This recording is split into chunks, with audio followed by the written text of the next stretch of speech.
你吃过蜂蜜吗？你知道那一小勺黄金色的甜叶，有些竟是用命换来的吗？在尼泊尔的深山里，有一群人至今仍保持着一种古老又极其危险的职业——悬崖采蜜人。他们手里没有高科技设备，只有一根绳梯、一根竹竿和一团烟火，却要从几百米高的绝壁上采下巨大的蜂巢。而悬挂这些蜂巢的是地球上最大的蜜蜂——喜马拉雅黑大蜜蜂，身长近3公分，攻击性极强，一旦发怒，能在几分钟内形成遮天蔽日的风云，置人于死地。采蜜人要先在崖顶生火熏烟，然后沿着摇晃的绳梯缓缓下降到蜂巢旁边，挥舞10几米长的竹竿去切割蜂巢。整个过程中没有任何安全保护绳索，一只手要稳住身体，另一只手则要精准操作，稍有差错，不是被风蛰落崖，就是被蜂巢砸伤。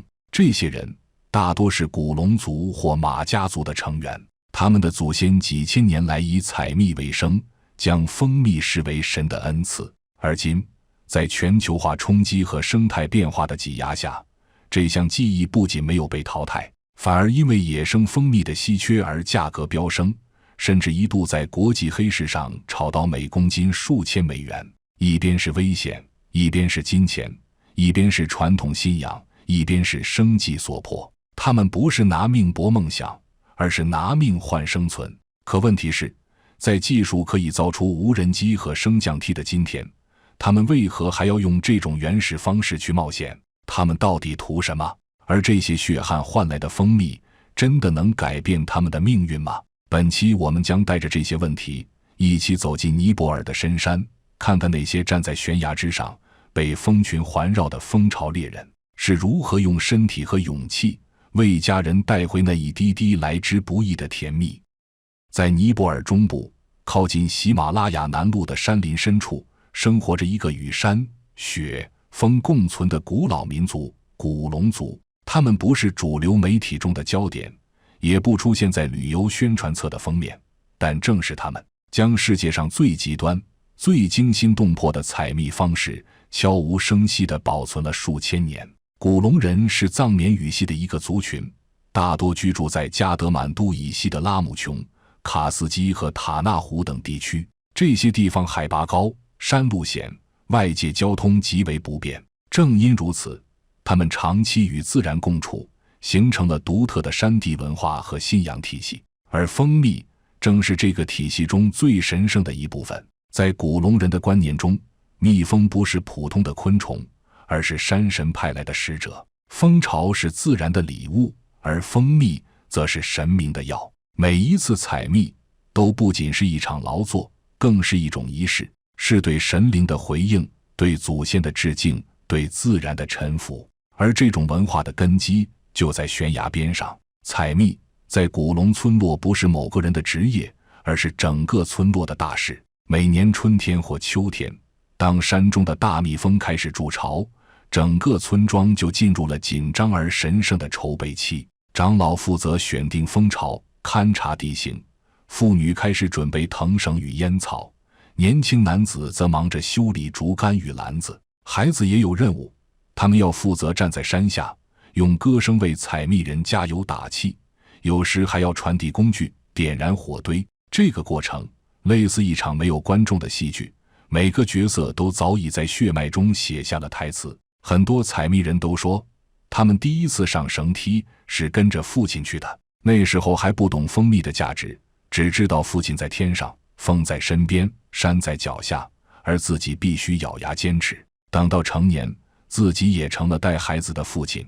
就这样，一代一代把这项靠命换钱的技艺从语言传到行动，从行动融入身体。古龙族的生活并不富裕，他们不靠种田，也没有足够平坦的土地去放牧，大多数人家依靠季节性劳作与采集为生。而蜂蜜作为少数可以对外出售的高价值产品，自然成为他们经济命脉之一。但即使如此，他们从未把采蜜当成纯粹的商业行为。在出发前，他们会在阳祭神；在返回后，他们会在村中举行感恩仪式，把第一桶蜜献给祖灵。他他们也有严格的采集规矩，不得掠夺有蜂巢，不可在一次采集中取尽蜂蜜，必须给蜂群留下生存空间。这种有尺度的获取看起来笨拙，实则智慧。也正是这种带有敬畏的方式，才让他们在几千年的时间里，与世界上最凶猛的蜜蜂达成了微妙的和平。可如今，古龙人的孩子已不再仰望蜂巢，他们不再练习走绳梯、修藤索，而是在手机上学着跳舞、看短视频。这项古老的技艺似乎正站在断崖边，像采蜜人一样，正在逐渐消失。在尼泊尔中北部，山路险峻，山村散落在连绵不绝的高原之间。这里不是旅游胜地，也很少有地图详细标注它们的位置。查坦、拉姆琼、卡斯基这些地名藏在雾气缭绕的山脊上，终年与云雾为伴。而正是在这些不易抵达的地方，悬崖之下，瀑布之旁，生活着世界上最野的蜜蜂——喜马拉雅黑大蜜蜂。这种蜜蜂是已知体型最大的一种蜜蜂，成蜂体长可达3公分，体表覆盖浓密金黄色绒毛，行动迅捷，性格暴烈，尤其在受到骚扰时，会成群结队扑向目标，攻击密度远超普通蜜蜂。对常人而言，它们不仅是会飞的刺客，更是天然的高空警卫。它们的家也不在树上，而是在高耸入云的垂直崖壁上。一座普通的蜂巢往往挂在海拔2500至3500米的悬崖之间，垂直落差长达300米以上，最高纪录甚至达到了惊人的400米。巢穴横挂崖面，紧贴岩壁，如一层黄色面包片，被几十万只黑黄蜜蜂围绕，日夜不息。蜂巢之所以建在如此险峻的位置，是自然的选址智慧。那里阳光充足，风力适中，鸟兽难以靠近，人类更难打扰。而蜂巢附近往往就是它们觅食的天然植物宝库，杜鹃、藏药草、野花漫山。每年春秋2季是蜜蜂的高产期，尤其是春天盛开的杜鹃花，花蜜中含有一种名为灰霉毒素的天然成分。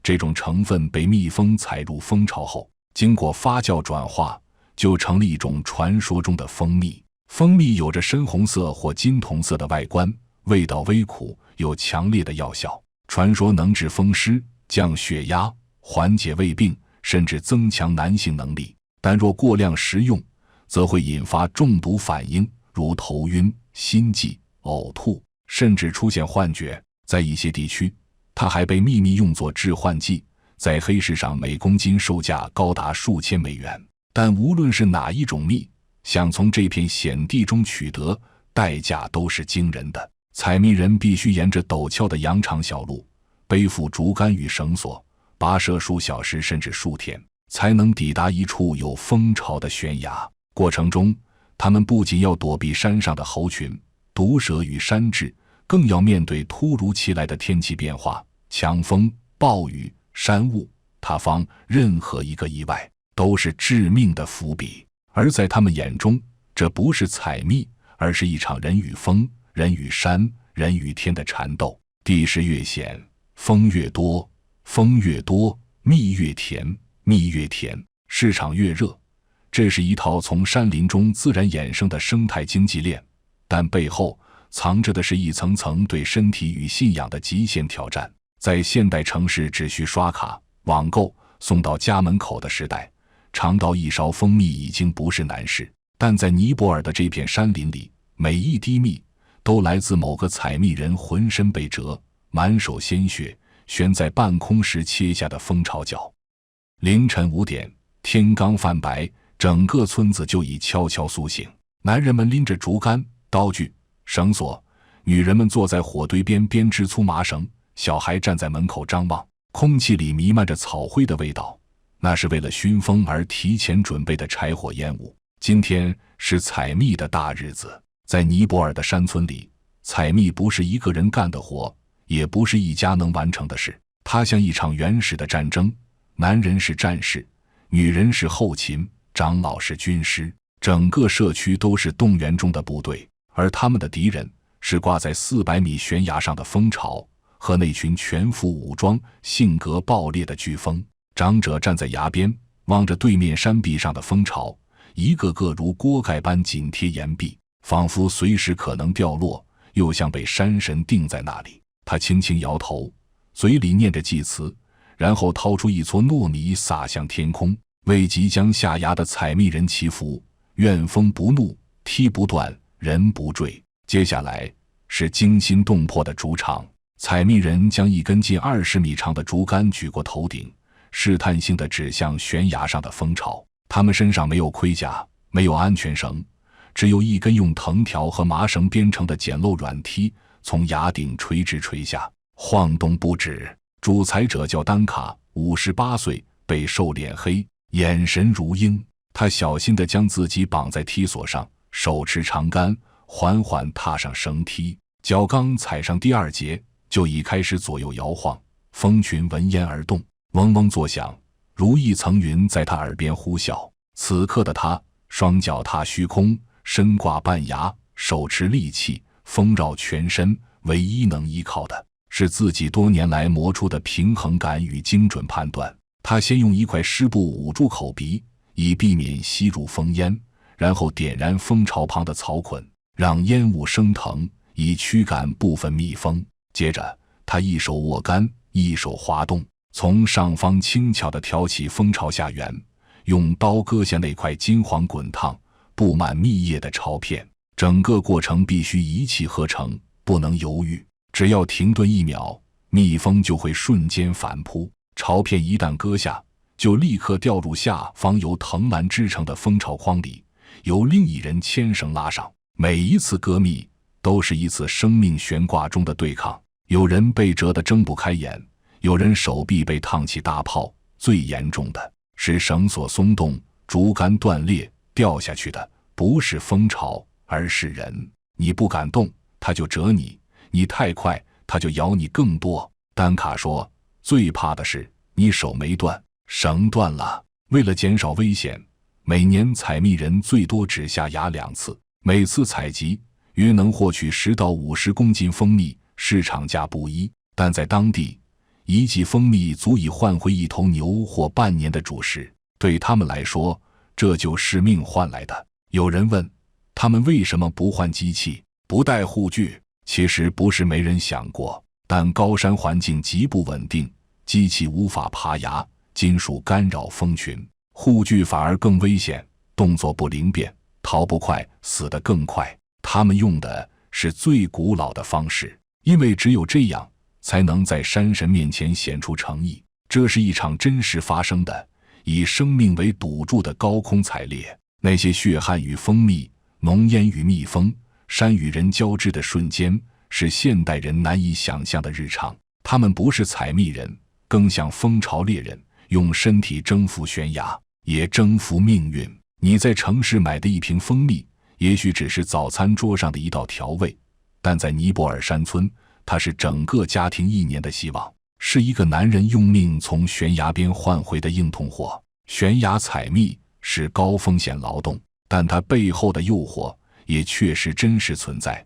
野生红蜜的价格正迅速攀升，在国际市场上，这种特定季节、特定蜜蜂、特定植物生成的蜂蜜被视为自然界的兴奋剂和东方的神秘药方。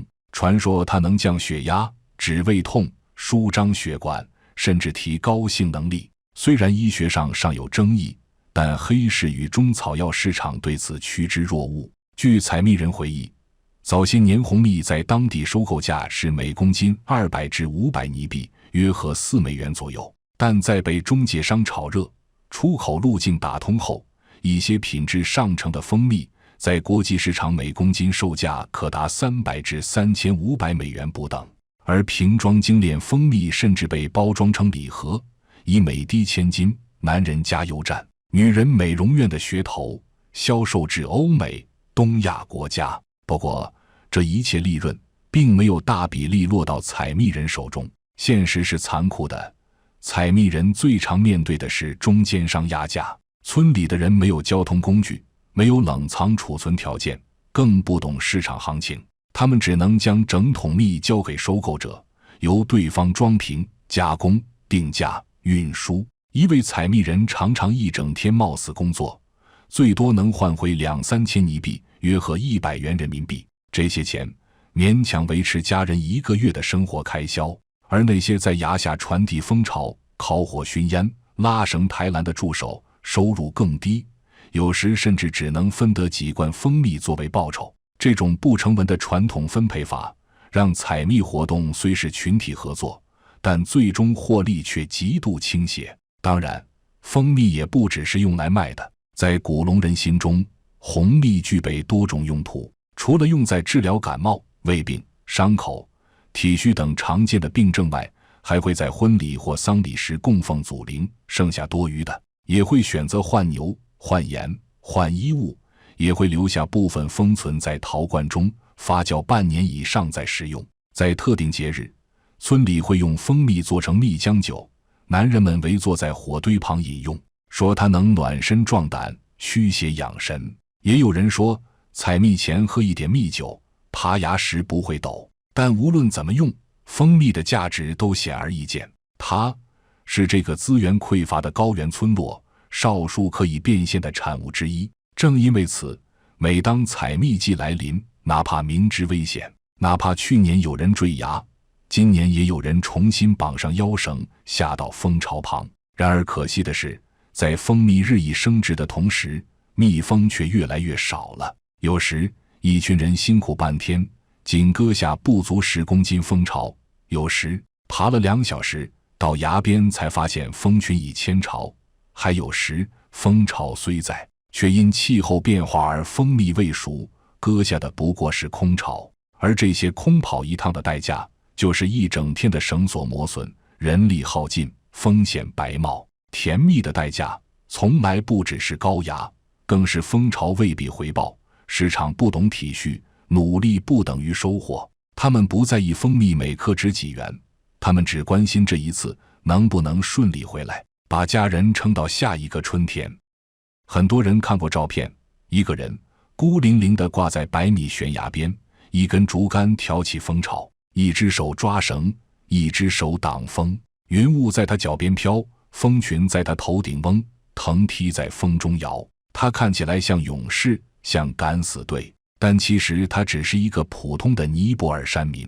不是每个男人都能当采蜜人，这句话在古龙族村落里像一句族训。想成为一名合格的蜂巢猎人，靠的一整套严苛到近乎残酷的身体与心理选拔。首先是身体条件，采蜜人必须有极好的平衡感和四肢力量。他们在藤梯上保持数小时，腿要稳，手要快，腰要灵活。光是握紧摇晃的绳梯这一动作，一般人撑不过5分钟，更别说还要单手操作竹竿切蜂巢。其次是肺活量和耐高原能力，大多数蜂巢挂在海拔2500米以上的山崖，空气稀薄，气温变化快，爬上爬下之间，如果呼吸系统不够强，很容易头晕乏力，判断失误。而一旦体力透支，绳梯晃得更凶，手一抖，人就可能坠落。还有最重要的2点，心理素质与恐惧控制。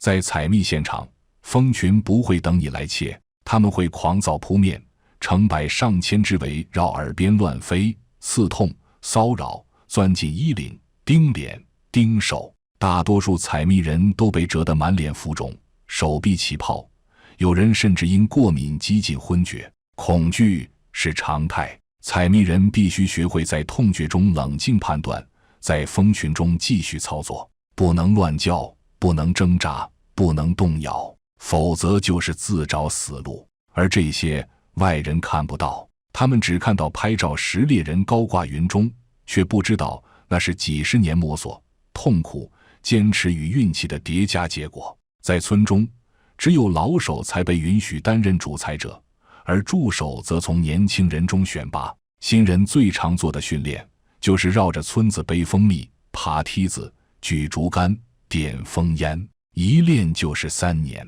即便如此，也不是每个年轻人都能坚持下来。如今村里还坚持采蜜的人，大多超过50岁，他们的体力已不如从前，但经验更值钱。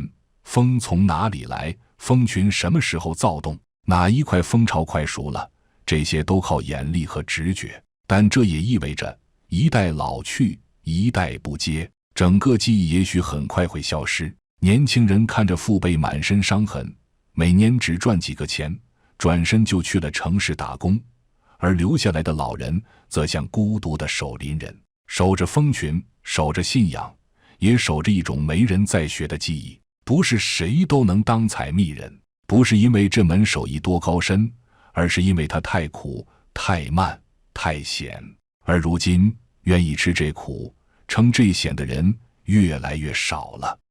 在尼泊尔的崇山峻岭中，采蜜不是纯粹的劳作。每年采蜜季前夕，村中的长老和猎人会在崖前举行一场古老的仪式，没有华丽装饰，没有宏大的布景，只有几块石头、一些白米、一只山羊和一堆燃烧的松枝。采蜜人围坐在火堆四周，额头点上白灰或红印，以示净身。长者口中念着祭词，用低沉而缓慢的语调向大山、向蜜蜂、向祖先祈愿。而在仪式的中心是那只待宰的山羊。宰羊在古龙族中是一种非常庄严的行为，他们会细细观察羊的胆囊与肝脏，如果颜色纯净、结构完整，说明采蜜将顺利；反之，则被视为不吉之兆，或暂缓行动，或更换地点。一些老人说，他们年轻时曾因为无视预兆而发生意外，有人被蜂群团团包围，跌入山谷，尸体1周后才在山脚被找到。他们信神也信山，他们知道蜂蜜是山的礼物，不是人类的战利品，所以采蜜当天也不是随便就能动手。猎人要再次焚香，向蜂神致意，各第一块朝前，必须先点燃蜂烟，撒1小把米，表示只取可取之物。蜂巢采回后，第一桶蜜不能食用，也不能出售，要供奉给族中神龛，用于祖先祭祀或重要节日。这些仪式不是形式主义，而是一种古老世界的逻辑。他们认为，人类不过是自然的一部分，任何从自然中获取的东西，都必须以某种方式归还或交换。若不尊重这套交换逻辑，就会遭到反噬，不是风蛰你，就是山划你，或者神理你。村中流传着一个故事，一位年轻猎人采蜜时将一块蜂巢偷偷藏在衣服里，没告诉长者，也没分给同伴。几天后他发高烧，反复昏迷，药不管用。后来请来一位巫师，说是蜜里有怨，他家人焚香3天，把那块藏起的蜂巢烧了，人才逐渐恢复。信或不信，这种故事在他们的文化中代代相传。现代社会里，蜂蜜是商品，而在古龙人的世界里，它是一种神圣的媒介，连接着大山的生活与神灵。可这种在几千年间从未中断的生计方式，竟在短短20年间就变得岌岌可危。不是因为这项技艺被淘汰，而是它赖以存在的环境正在快速崩塌。10年前，一位古龙长者还能带着3、4个儿子、10多个助手，一年2季各采6、7个蜂巢，分得几10公斤蜂蜜。而现在，同样的位置，爬上去2小时，常常是空巢或干巢，蜜蜂走了，连蜂蜡都没留下。造成这一切的，并不是某一个原因，而是多重压力叠加的结果。首先是生态破坏，由于山林开发、公路建设、水坝扩建等工程推进，蜜蜂赖以采蜜的高山杜鹃、野藤、药草等植物被大量破坏，导致花园减少，蜂群失去食物。同时，现代农业推广的杀虫剂也波及到周边区域，哪怕是风吹过来的一点农药，都可能对蜂群造成致命影响。其次是气候变化，过去采蜜人知道什么时候杜鹃开花，什么时候蜜蜂筑巢，但如今花期紊乱，气温升高，雨季提前，蜜蜂不按规律行事，采蜜人也无从判断。再者是外来市场的压力与资源掠夺，一些外国企业与本地中介合作，派出现代采蜜队伍，用高压喷烟、大网、高空工具批量割蜜，不仅破坏了蜂群生态，也严重打击了传统猎人的生计。原本只采熟蜜，留下一半蜂巢的古笼规则，被这些商业队伍彻底无视。最后是传统断代的现实问题，村里还能爬芽的采蜜人，大多已年过50旬。年轻人不愿学，不是因为不敬祖先，而是采蜜换不来想要的生活。他们想上学，想赚钱，想去城市工作，不想再挂在崖上忍风者正命前。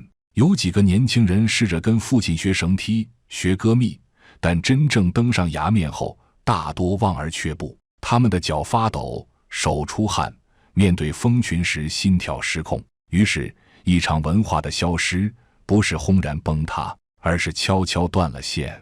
老猎人们至今还守着蜂巢，但他们知道下一代不会再爬上去了。一些文化保护组织曾尝试干预，设立蜜蜂生态区，鼓励传统采蜜人做文化导览与蜜蜂课程教师。也有企业试图帮他们将蜂蜜品牌化、出口化，但面对复杂的卫生认证、出口流程、包装设计，这群山里人依然像是被困在崖下。他们熟悉竹竿与绳梯，却听不懂合约和二维码。今天，当你在网上看到喜马拉雅蜂蜜的商品页面，背后也许就是他们冒死换来的蜂巢，但你看不到他们的手掌有多少老茧，看不到他们的伤疤与缺牙，也看不到他们在夜里喝蜂酒时对生活的期盼。在这个崇尚效率与安全的世界里，这种用血泪换蜜的技艺还有存在的意义吗？